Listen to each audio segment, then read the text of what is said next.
everybody. We're from the Integrative Genetics and Genomics graduate group here at UC Davis. My name is Fiona Buchanan. I'm a third-year student. My name is Daniela Soto. I'm a fourth-year student. And we're going to show you how to extract DNA from fruit that you might have in your home. And think about what different characteristics of fruit might lead to see more or less DNA. And always remember, if you're doing this at home and you might need a parent or guardian to help you with some of these materials, feel free to ask them and have them join in with you. So first, to start, what you're going to want to do is get 6 tablespoons of water, and this can just be tap water from the sink. Next, you're going to want to get a 1/4 teaspoon of salt, and the regular table salt you use for your food is just fine. And the last thing that you're going to want to add is going to be dish soap, like the kind that you use to wash your dishes. And you can use 2 teaspoons of this.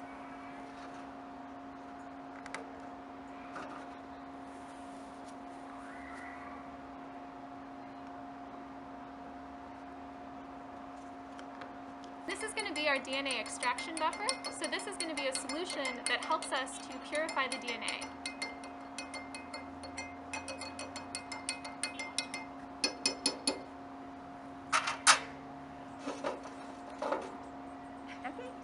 Once we have this ready, we can start working with the fruit. Yes, here I have one strawberry, and I want to remove this stem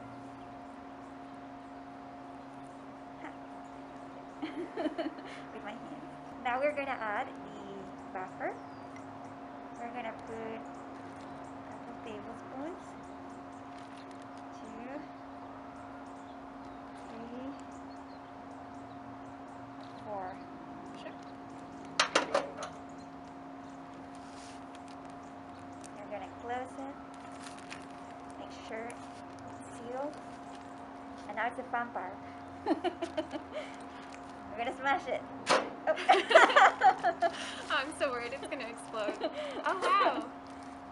Yeah. You're really good at this. Oh, thank you.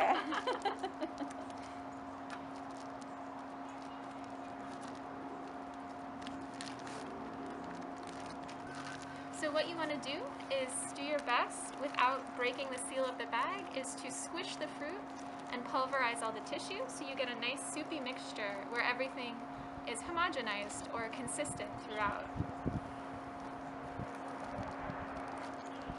So once you have the strawberry completely crushed, now we can move to a strainer to remove any of the tissue that we weren't able to get rid of.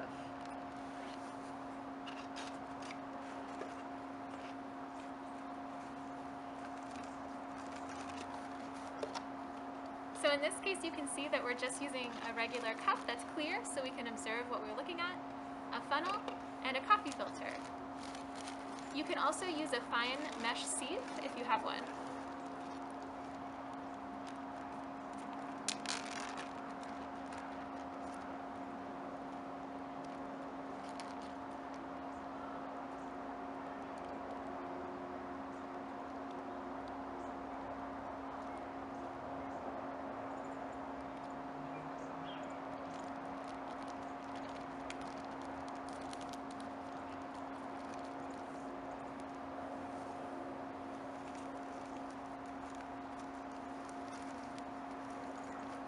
Now we have to wait for the liquid to go down. Now we're going to use a spoon to help the liquid go down.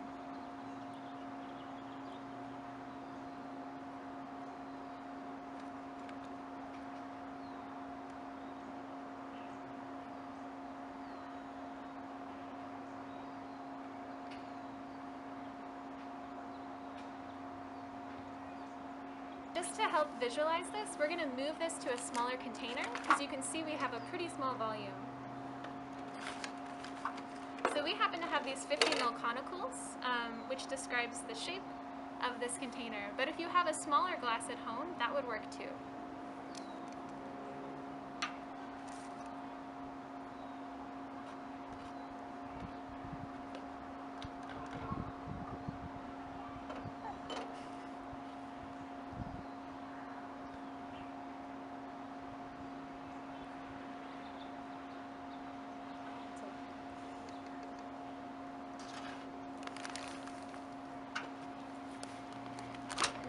to help visualize the DNA, we're going to be adding some rubbing alcohol.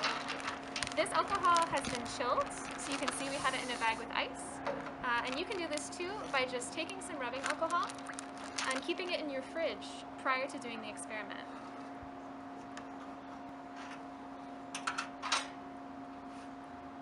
So I'm just going to try filling this container to the top. So we're adding, in this case, about 15 milliliters of the alcohol.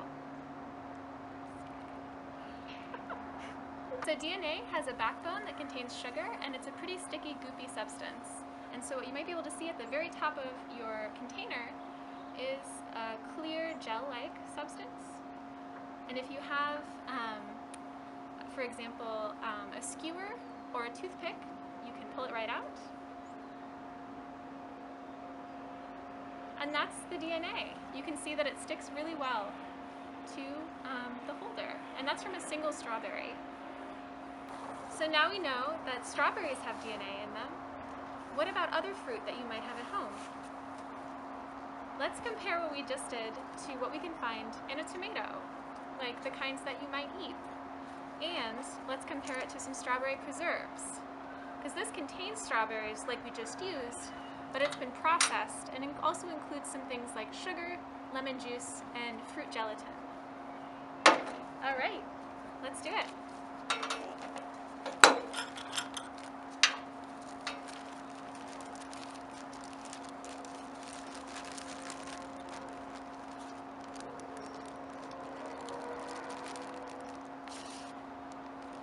I'm going to do my best to get about the same amount of mass as with the strawberry. And I'm going to smash. This is pretty smashed already. Do you want to add the buffer? Right.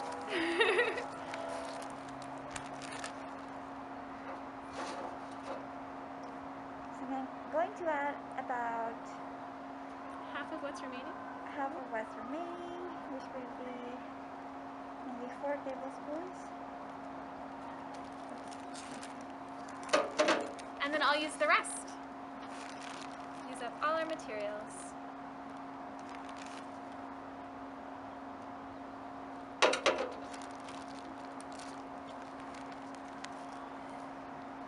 Make sure it's sealed. Make sure it's sealed so you don't make a huge mess in your kitchen. Once you have it all mixed, it's time to strain.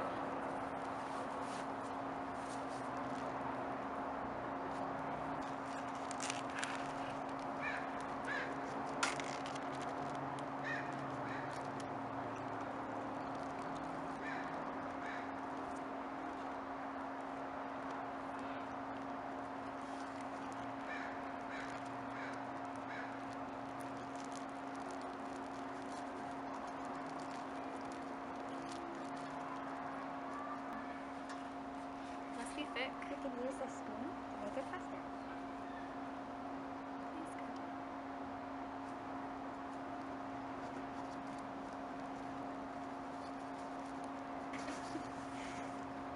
If I had to make a hypothesis about why this is so slow, I said one of the ingredients in the preserves was called pectin, which is a component of fruit that can be used to act like jelly. It makes jams really spreadable, and I think it might be thickening our solution, so it's a little bit harder to get through the coffee filter.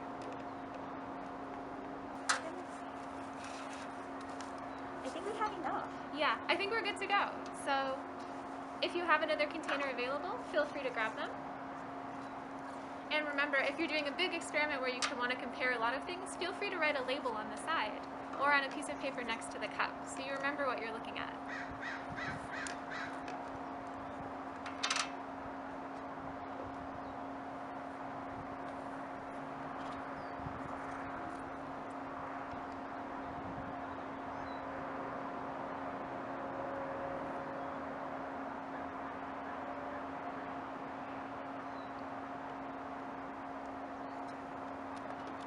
Way less volume than you. Yeah. And it's thicker too. Alright.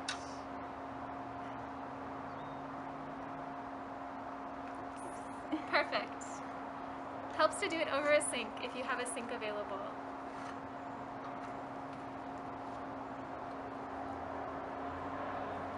It looks like we have a lot of the same kind of color separation that we saw earlier with the strawberry.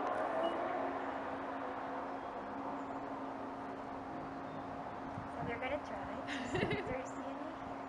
Oh, it looks like there's something. Oh, there it is.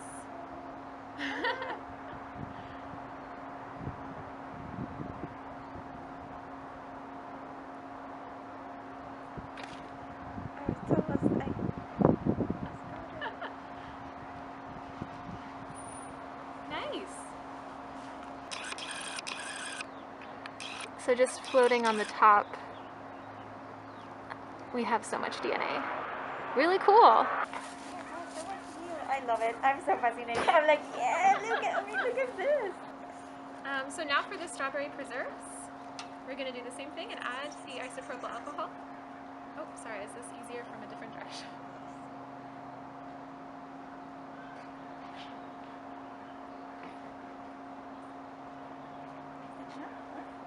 I think that's enough. Let's see.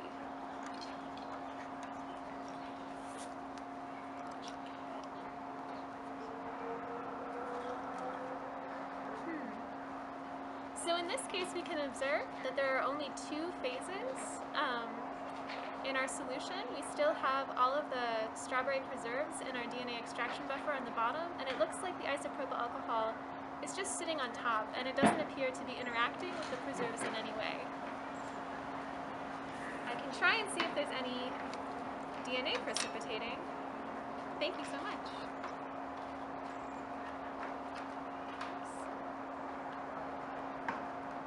But it just looks like there are fragments of the strawberry. They don't have the same sticky texture that we saw with the last two fruit.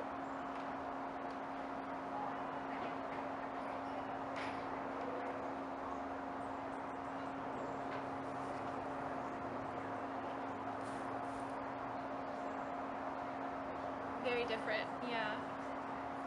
There's nothing here. So based on this experiment, we could have a hypothesis that something about the process in which the strawberries are treated when they are prepared to make the nice preserves for spreading on food, it looks like it probably destroys the DNA. But either way, it's safe. We can safely eat DNA and digest it and use those building blocks for our own bodies. Anyway, thank you so much for following along with our video. If you want to try it at home, please do so and ask for help if you need it. And we hope that you have a really good experiment. Feel free to try it with some other fruits or some other treated vegetables, like maybe stewed tomatoes, and see if you can, through more trials, validate the hypothesis we made here today. Yeah, thank you so much. Have a great picnic day.